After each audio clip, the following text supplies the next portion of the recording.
de l'essence, la guerre en Iran se fait sentir jusqu'à Montmagny. Emma Québec ouvre un centre de dons de plasma à Lévis. 2 nouveaux espaces pour donner aux jeunes l'envie de revenir en région.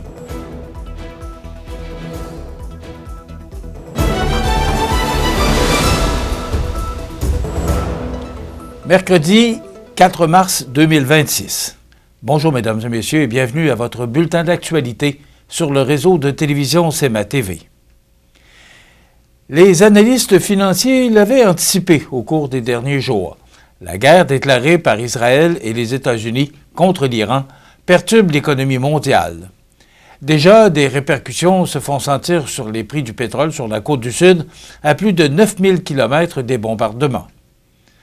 En date de mardi matin, 3 mars, le prix moyen de l'essence ordinaire à la pompe, selon CA Québec, s'établissait à 1,46,9 le litre. Le prix réaliste, calculé à partir de l'indicateur quotidien du coût d'acquisition et de la marge au détail moyenne établie par CA Québec au cours des 52 dernières semaines, était plutôt de 1,51,8 le litre. Sur les marchés mondiaux, le conflit au Moyen-Orient exerce une forte pression sur le prix du baril de pétrole. Bien qu'environ 4 % de la production mondiale d'or noir provienne de l'Iran, l'incertitude entourant la sécurité dans la région, combinée à la fermeture du détroit d'Ormuz, par où transite une grande partie du pétrole exporté, contribue à faire grimper les prix selon la loi de l'offre et de la demande.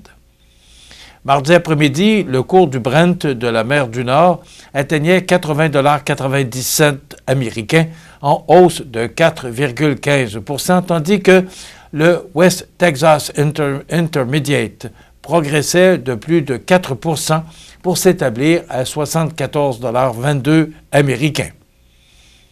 Dans la région de Montmagny, les prix à la pompe étaient relativement stables depuis plusieurs semaines, l'essence ordinaire se vendant autour de 1,42 $ le litre. Or, depuis mardi matin, les affichages varient d'un détaillant à l'autre, mais la tendance est clairement à la hausse. Les stations-service proposaient des prix oscillant entre 1,55,9 $ et 1,59,9 $ le litre. Un seul détaillant maintenait toutefois son prix à 1,42,4 $. Ce détaillant affichait cependant 1,52 $ ce mercredi matin. Bonne nouvelle pour la région de Chaudière-Appalaches puisque le centre de dons d'Emma Québec à Lévis ouvrira officiellement ses portes le 10 mars prochain. Il s'agit du 13e centre de dons dans la province et du tout premier établi sur la rive sud de Québec. Ce nouvel espace, entièrement dédié aux dons de plasma, s'inscrit dans la stratégie d'autosuffisance en plasma de l'organisation.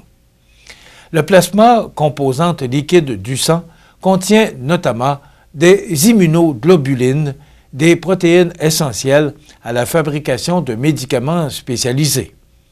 Ces traitements sont utilisés pour soigner plusieurs syndromes et maladies auto-immunes qui affectent lourdement le quotidien de milliers de Québécoises et de Québécois. À l'heure actuelle, une 50aine de médicaments dérivés du plasma sont distribués par Emma Québec et la demande continue d'augmenter. Chaque année, environ 500 000 unités sont acheminées vers les centres hospitaliers de la province. Pour la présidente et chef de la direction, Nathalie Fagnan, l'ouverture du centre représente un geste concret afin de se rapprocher des donneurs et de renforcer une mobilisation déjà bien présente dans la région. En 2025, seulement 4 600 personnes ont donné du sang dans le secteur et 70 collectes ont été organisées sur le territoire. Un engagement que l'organisation souhaite voir croître grâce à cette nouvelle installation. Situé au 95 route du président Kennedy et facilement accessible par l'autoroute 20, sortie 325, le centre vise à desservir les citoyens de Lévis, Bellechasse, des Aides-Chemins et des environs qui devaient, auparavant, se déplacer à Québec pour donner du plasma. Avec une population de plus de 160 000 personnes et une croissance soutenue, Lévis offre un terreau favorable à l'engagement citoyen. Le nouveau centre, d'une superficie de 5 700 pieds carrés, comptera 10 chaises de prélèvement dans un environnement chaleureux et sécuritaire. Une vingtaine d'emplois seront créés dans la région, dont l'objectif est ambitieux, alors que l'on vise à recueillir près de 15 000 dons de plasma par année. Rappelons qu'EMA Québec, forte de près de 1 900 employés, plus de 200 000 donneurs, livre annuellement près de 800 000 produits biologiques d'origine humaine aux hôpitaux du Québec. Avec ce nouveau centre à Lévis, c'est toute une région qui est appelée à jouer un rôle de clé, pour sauver des vies. 2 nouveaux espaces pour donner aux jeunes l'envie de revenir en région. Tous les détails après la pause. Le restaurant Pizzeria Porto Bellissimo, un incontournable à Saint-Jean-Port-Joli. Pizza débordante de garnitures, menus variés et abordables. Délicieux desserts avec des produits de grande qualité des gâteries de l'Ami. Porto Bellissimo et les gâteries de l'Ami, route de l'église à Saint-Jean-Port-Joli. Animalerie Montmagny, on aime vos félins, parfois taquins. Oui, vos chiens, même les coquins. Vos oiseaux qui chantent en duo, c'est pour l'amour des animaux.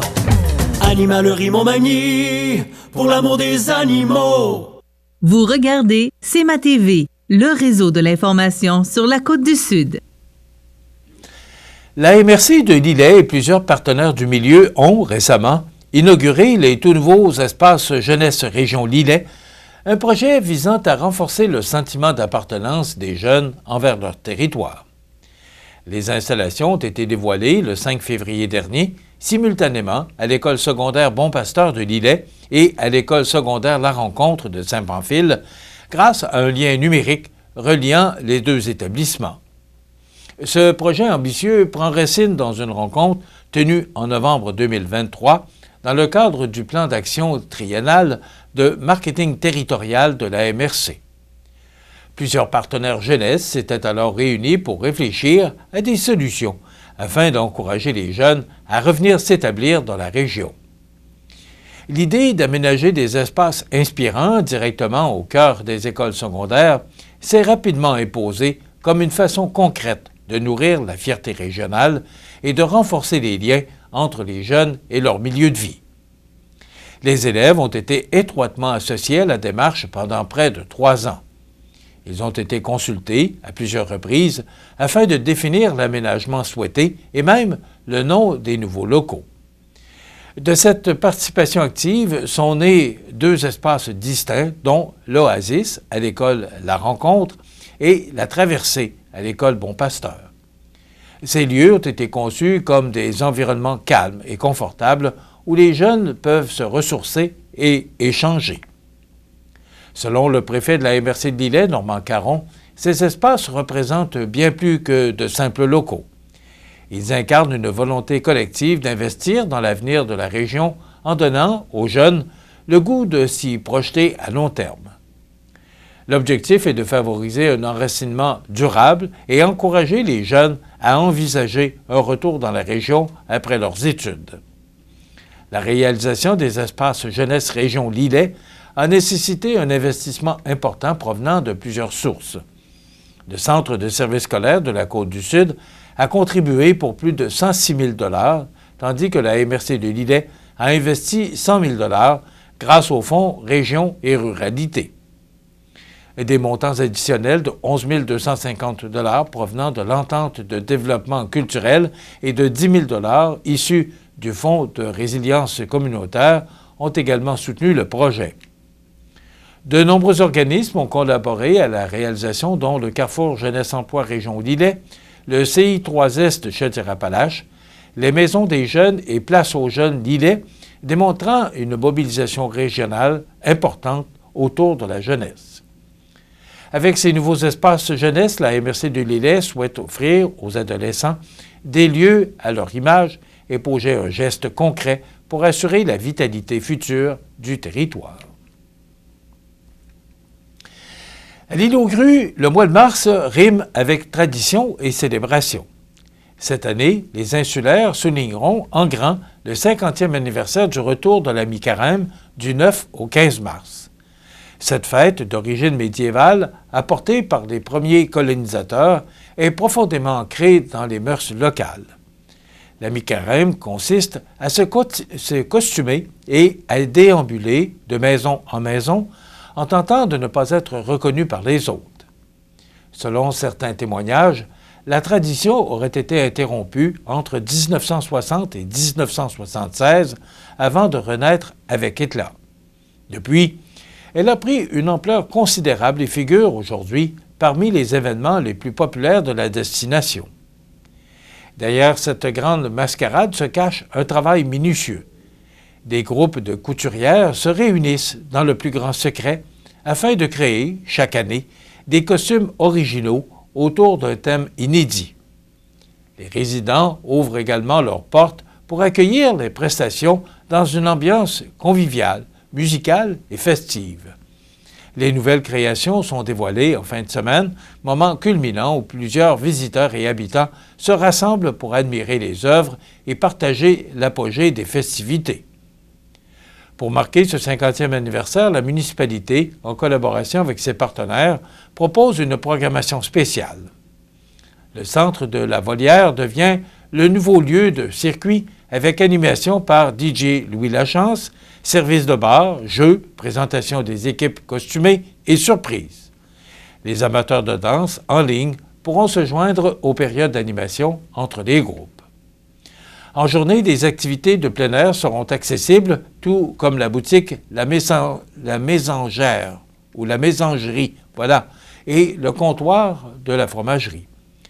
Des formules souper et spectacles seront également offertes par certains établissements. Les visiteurs sont invités à réserver leur passage auprès d'Air Montmagny et à utiliser le transport local sur l'île. Un brunch de clôture aura lieu le dimanche 15 mars au restaurant 232 Le Normand. Les insulaires peaufinent actuellement leurs costumes et invitent la population à découvrir cette tradition hivernale unique, véritable explosion de créativité et de chaleur humaine.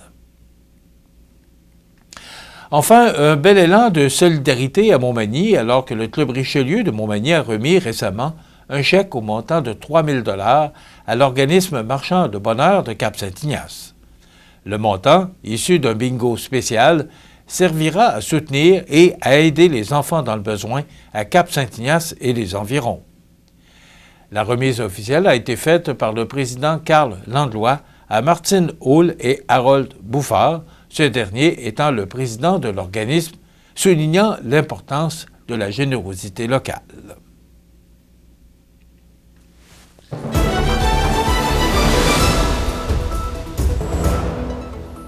Au sport, le rêve s'est arrêté au 7e match dimanche dernier pour le Caron Industrie de Montmagny dans la Ligue junior 2A.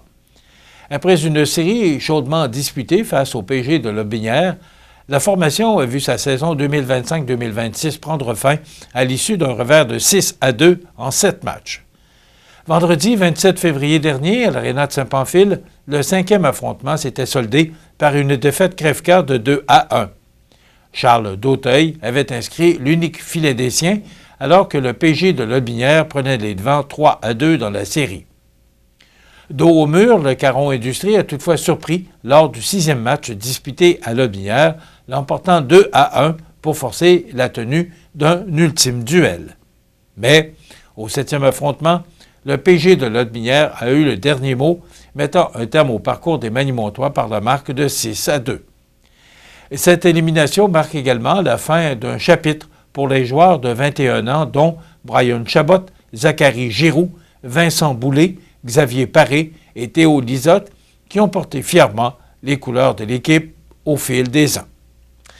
Voilà ce qui complète votre bulletin d'actualité de ce mercredi 4 mars. Dans un moment, les prévisions de la météo. Et le menu de cette émission du mercredi 4 mars, dans un instant, on vous présente la chronique culturelle en compagnie de Marie-Ève Lamonde et Audrey Saint-Pierre nous fera part de cet ouvrage chez Pando Éco de Saint-Jean-Port-Joli. Bien sûr, il y aura les actualités de fin d'émission et également les avis de décès. Je vous souhaite donc une excellente émission à notre antenne.